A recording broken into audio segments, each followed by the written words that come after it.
Hi friends, welcome back my YouTube channel. ఈరోజు ఏంటి అంటే మన వీడియోలో మాకు ఊర్లో గోదావరి వచ్చిందండి. గోదావరి ఎలా ఉంది ఏంటి అని మీకు చూపిస్తున్నాను. నేను ప్రతి సంవత్సరం వస్తుందండి. అంటే మీరు ఎప్పుడూ చూపించలేని వీడియోలో సరిగ్గానే ఇప్పుడు మనకి భద్రాచలం 52 అడుగులు వచ్చిందండి గోదావరి. ఇప్పుడైతే ప్రస్తుతానికి అయితే తగ్గుతుందండి భద్రాచలాన్ని, మనకి ఇంకా తగ్గలేదు. ఆ 52 అడుగులకి మనకి ఎంత నీరు వచ్చిందో చూడండి ఒకసారి. ఇదిగోండి, ఇదంతా నీరే, చాలా మట్టికి మునిగిపోతాయండి. 52 దాటిందంటే ఇప్పుడు నేను తీసి వీడియో నుంచోలేము కూడా అండి. అక్కడ తీసి వీడియో చేస్తున్నాం కదండి, అక్కడ నుంచోలేము కూడా, అందదు కూడా మనకి. చూడండి, ఇదంతా నీరే. ఈ నీరు వల్ల మొత్తం చుట్టుపక్కల గ్రామాలన్నీ మునిగిపోతాయండి.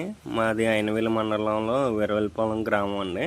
మా చుట్టుపక్కల అద్దెంగూరలంక, వానిపల్లి, పలపలంక, అయినవెల్లంక ఈ గ్రామాలన్నీ మునిగిపోతాయండి.